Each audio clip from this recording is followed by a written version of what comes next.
Vítám vás u podcastu Táto už to vím.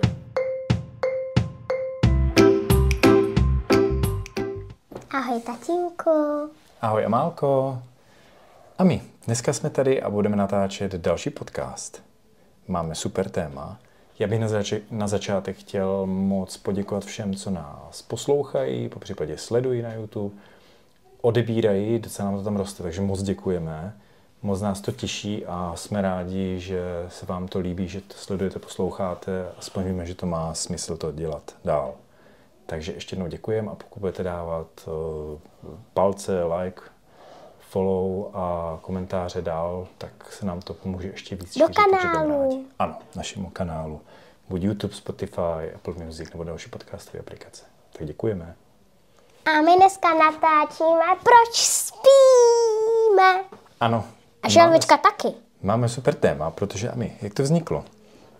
My jsme šli nějak po chodbě, že Alžbětka byla unavená, tvoje sestra, a ty se z mě zeptala, proč vůbec spíme.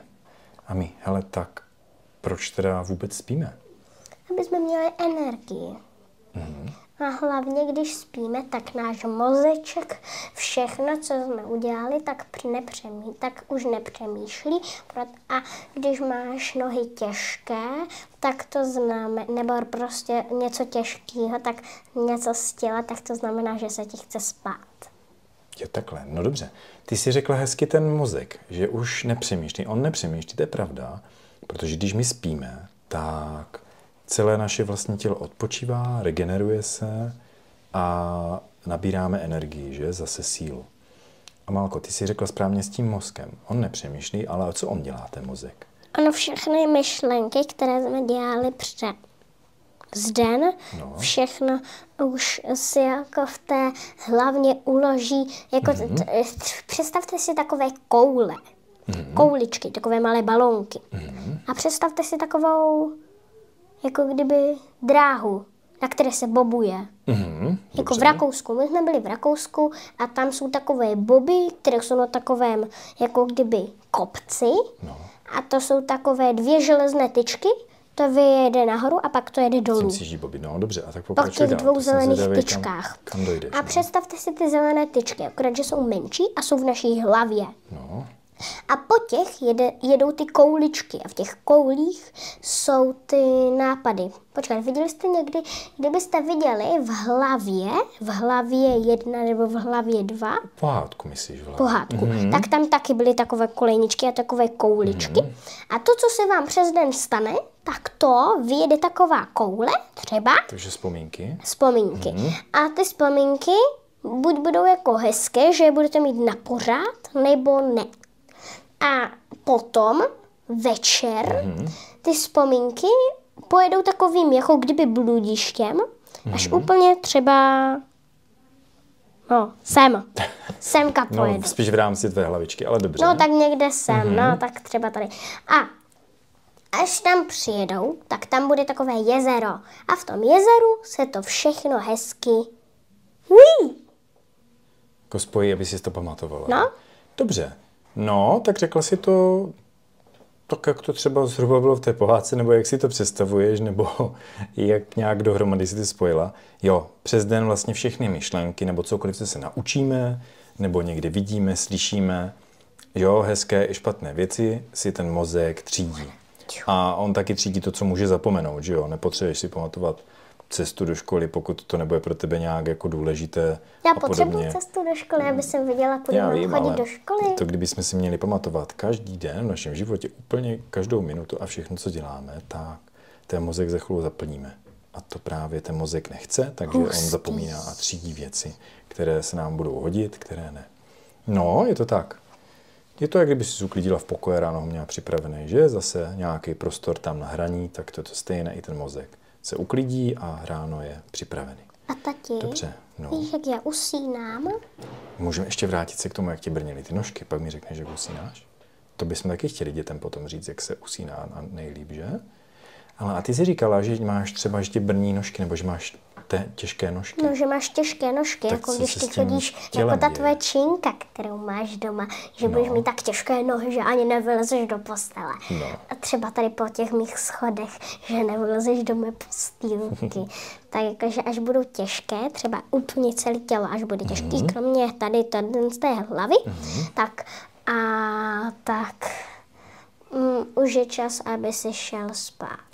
Nebo šla prostě. No to není jako teda ukazatel toho, aby si šla spát, ale přes ten spánek, přes tu noc se to tělo odpočne. Protože ty, když ležíš, tak se nehýbeš a svaly můžou se regenerovat, opravit. Že? Já se hýbu, já tam dělám různé sudy a posunu. No, malé děti občas tam a se potom taky padám hlavou cestují. dolů z postele.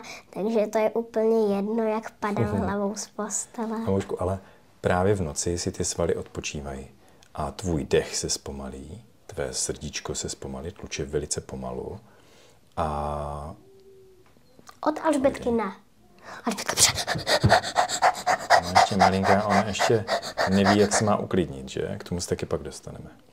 Ale jo, to tělíčko si odpočne, že se ti zpomalí dech, tlukot srdce a ta energie, kterou by si přes den věnovala do pohybu, se ti věnuje do opravy tvého těla.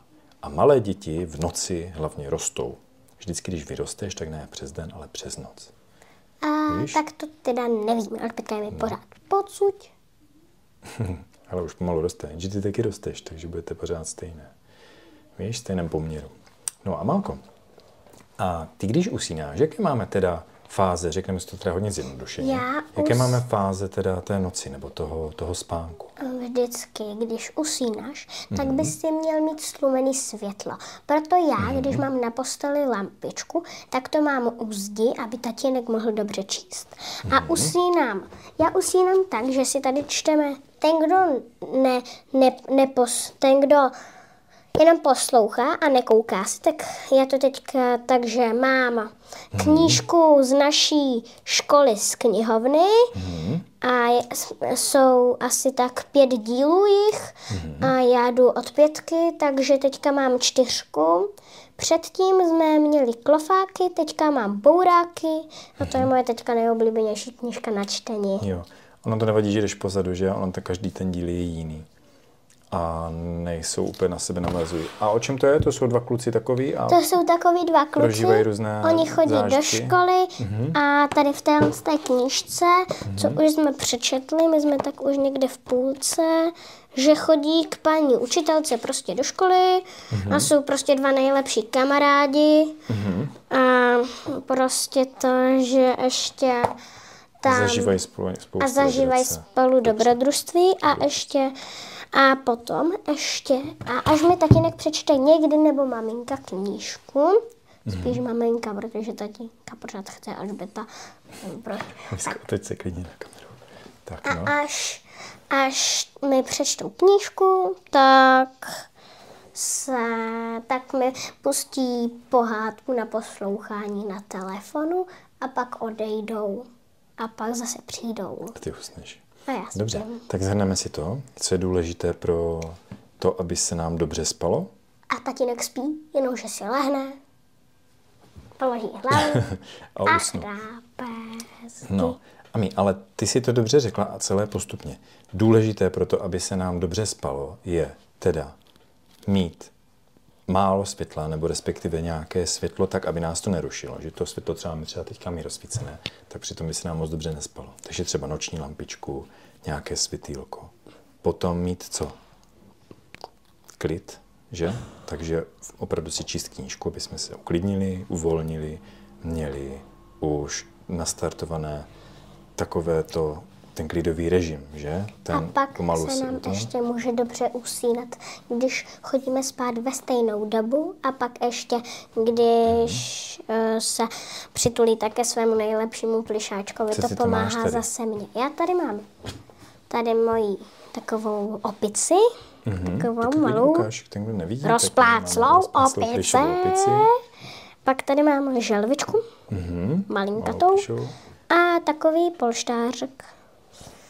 krásně voní. Co voní, že? V něm byly nějaké bylinky, že? A my? Tomhle ne, Ty to mám bylinky ještě nahoře. ještě nahoře. To mám ještě nahoře, klidně ho přinesu. To ale bude nemusíš. to přelušovaný podcast. A my ne, ale dívej, ty si to řekla dobře, akorát spousty věcí dohromady. Jo? To si taky řekneme. Tak jenom můžu to zase shrnout rychle. Jo? Tak je důležité třeba nekoukat na televizi nebo tabletu nebo telefonu před spaním, ale už minimálně aspoň hodinku, kolik máme, 2 hodinky skoro předtím už máme klid, máme stlumené světla, aby se nám dobře spalo. Snažíme se, ne vždycky nám to vyjde, že když si se sestrou něco hrajete nebo kočkujete, tak aby byl klid, že ano, přečteme si pohádku, potom si třeba můžeme chvíličku povídat, anebo když už jdeme za sestřičkou, nebo my si chceme taky třeba okoupat, že a jít spát, tak ti pustíme nějakou pohádku na poslouchání, zasneme a ty už pomalu usneš. A ty si řekla, že aby se nám dobře spalo. Počkej, co pak se děje? Proč tady máš tolik obrázků? No, aby to bylo lepší, to potom ukážu. No, hele, ale ty si řekla dobře, že je důležité si udělat to prostředí na spaní, že jo? Takže třeba ten plyšáček, nebo polštářek oblíbený, Já že? mám 3. Aby se ti dobře usínalo. Měkkou postýlku. A teďka spím bez postýlky, protože mám jenom deku, potom druhou deku a potom polštář. Otočím se na bok, otočím se k mamce nebo k taťkovi zadečkem a prostě tak usnu na boku. No, tak se spí dobře. A pak se převaluju a převaluju a převaluju. To zase nepřevaluješ. Dobře, Amálko. To jo. A hele, a dívej, když už teda spíš, zdají se ti nějaké sny? Zdají se nějaké sny? Jo, ten se mi zdál dneska. A já můžu to trošku uvést. Když máme nějakou, když to řeknu hodně zjednodušeně, hodně opravdu, jenom tak nějak, aspoň teda pro děti, tak a my máme nějaké fáze spánku, tak to je první to usínání, že to se tělo uklidní, zpomalí se dech, srdíčko a uvolní se tělo, svaly, někdo se třeba i může klepat, že jakože se tak uvolní se mu svaly. Počkej, já to dopovím. Jo, uvolní se mu svaly. Potom máme fázi, kdy můžeš začít snít a právě během toho se ti zdají sny. Jsou teda krátké, ale zdají se nám, že jsou dlouhé. Sny můžou mít buď naštvané, nebo smutné, nebo strašidelné, anebo rošťácké, anebo hezké. Mně se zdají většinou ty rošťácké, že až Bětku zmarduju. Ty sny jsou vlastně to, třeba odraz toho, co jsi prožila, nebo něco, jaký jsi měla den, nějaké věci, které jsi viděla a podobně. A to tělo, spíš ten mozek, si to pomalu postupně přemítá, ukládá a může se to projevit do toho snu. Je to jako kdyby si tvůj mozek koukal třeba nějaký film, na nějakou pohádku, že? Takhle to může být. A je to pořád dokola přes celou noc, že? A střídá se nám klidová a snová fáze toho snění. Někdy upadáme i do hlubokého spánku a podobně. To už je složitější, ale to se nebudem říká. Každopádně, Amálko, nejdůležitější a nejvíc se člověk vyspí ještě před půlnocí. Takže když jdeš spát, tak potom před půlnocí. A co ještě třeba důležitého na to, když bychom chtěli jít spát, tak jak vůbec začít celý ten podvečer? Třeba nějaké rituály, aby si to tělo už postupně jako navykalo na to. Co děláš ty? Maminka dělá. No maminka, ta se uklidňuje, to je pravda, ta chce už jít spát, úplně klidná, ale ono stačí. Zase v tureckém sedu na gauči. Myslím tím to, že třeba jít se okoupat, že?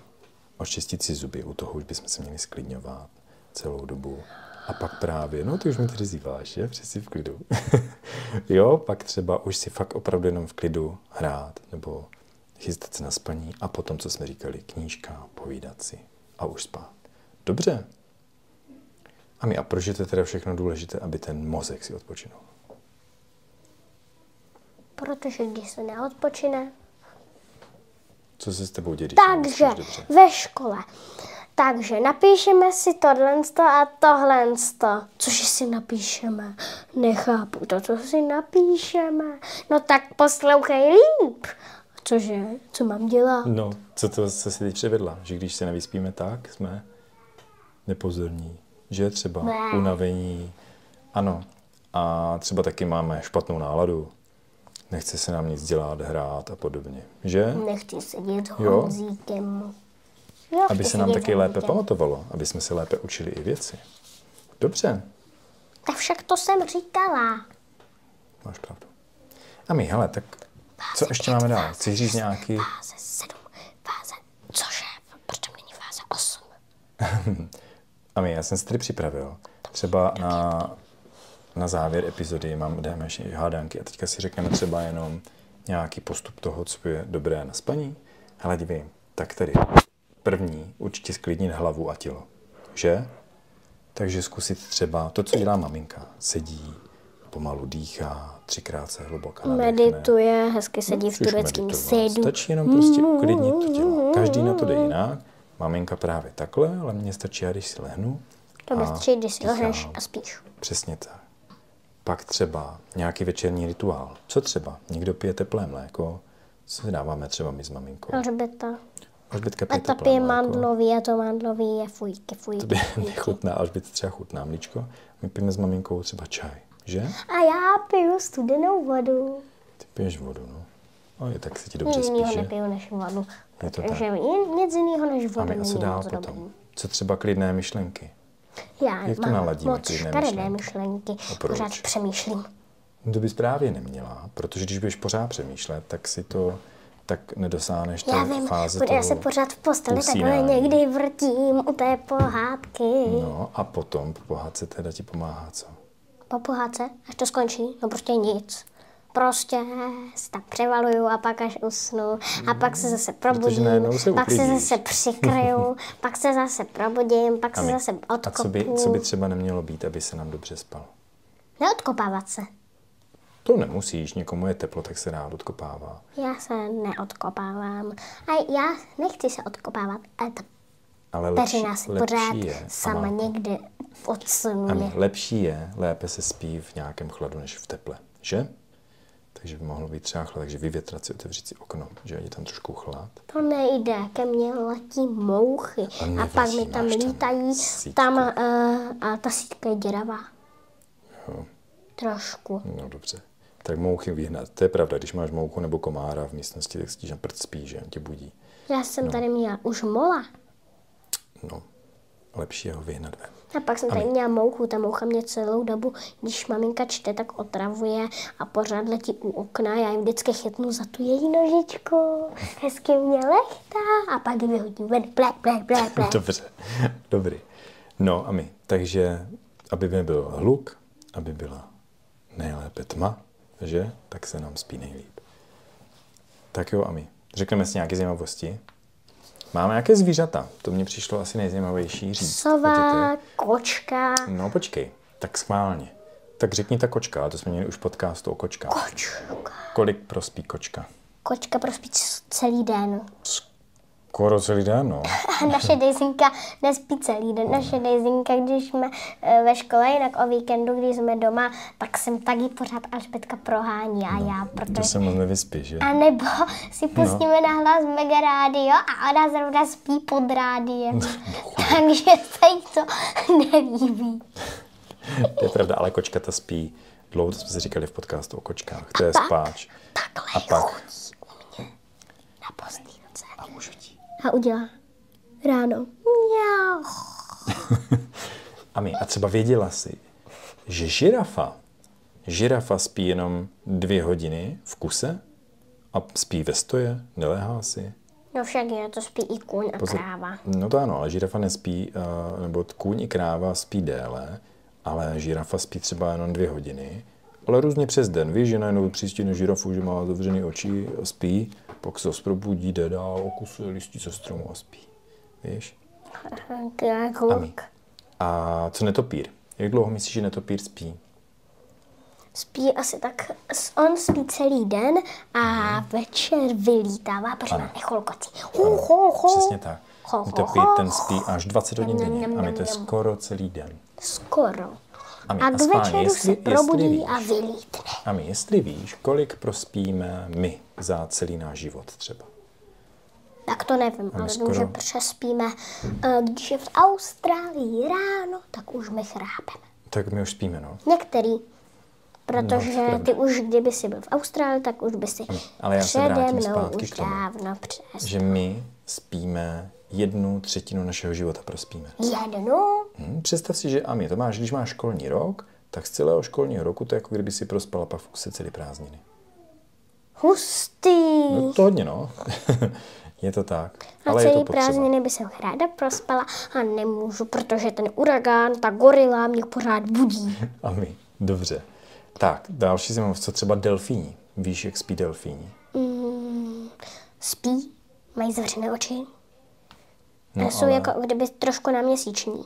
No, Protože oni plavou, ne, jako oni jsou na místě, ale pak musí vyskočit, aby se nadechli. Oni spí u hladiny, ale spí jenom 1/2 mozku. On má otevřené oko, aby se neutopil, aby viděl, kde je furt ta hladina. Víš, protože delfín je savec a potřebuje hlavně se nadechnout, protože má plíce. Takže má takhle. jedno oko otevřený, druhá půlka mozku mu spí a jedna nespí. Hustý. Dobrý, že? To je zajímavý. A jak to dělá pod tou vodou? Jak se mění ty oči? Tak delfín má otevřené oči pořád, má tam přes to blanku. Takovou jsou zvyklé na vodu. Dobře, Ami. Tak co máme? Asi jo. Tak první dám 3 otázky. No. Ne, první dám 3 hádanky já tobě a potom ty dáš 3 mě. Dobře. Já ti dám jednu nejtěžší, jednu prostřední a jednu úplně nejlehčí. Tak jo, tak pojď. A pak ty mě úplně stejně. Dobře. Takže začneme od nejlehčí. Skáče to po poli, má to uši. Skáče to po poli a má to uši. Bez zajíc. Ano. Super, dobře. Teďka prostřední. Svítí to a není to venku. Svítí to a není to venku. Svítí to a není to venku.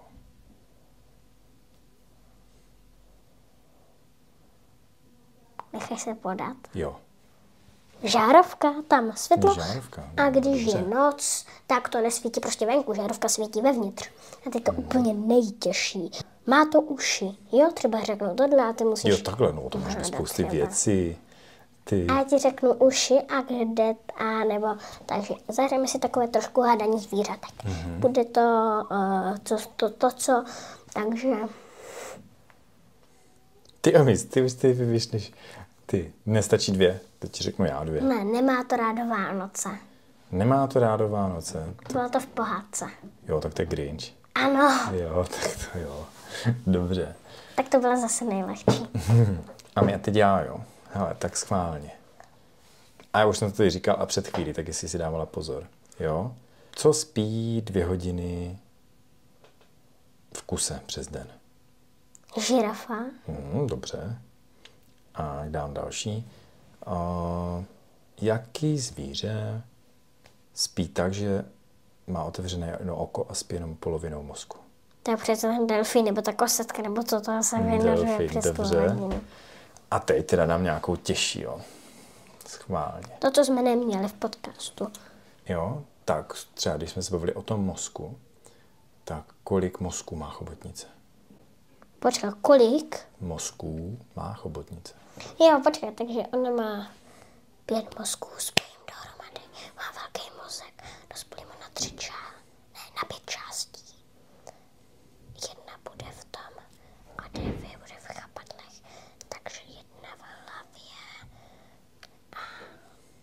Počkat, 5 částí, počkat, kolik to je? Mám 1 v hlavě, jo. A 4 bude v chapadlech. 5. Jo. 9. Ne, 5. Fakt, jo. Spojím několik mozků k sobě. Mám úplně obří mozek. Rozpůlím ho na 3 části. Proč na 3? Cože? Proč na 3? Protože ty 3 spojím k sobě a pak to rozpůlím. 1 bude v hlavě a 4 budou v chapadlech. 4 v chapadle, má jenom 4 chapadla? Ne, má jich 8. No vidíš, takže to je kolik dohromady? 9. No. Fakt. Jo. To nechápu. No 9.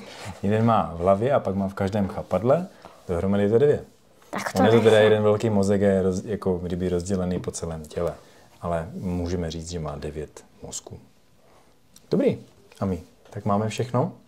A teďka? Ještě chceš něco říct ke spaní? Tak máme všechno? Ještě nás napadlo, mohli bychom, Ami, udělat, jak jsme dneska říkali, ty hádanky, tak bychom mohli udělat takovou malou minisérii o hádankách. Třeba natočit nějaké video, aby byste nám do komentářů psali, co to je. Jseš pro? Tatíž? Ano. Já chci ještě něco dodat. Tak povídej.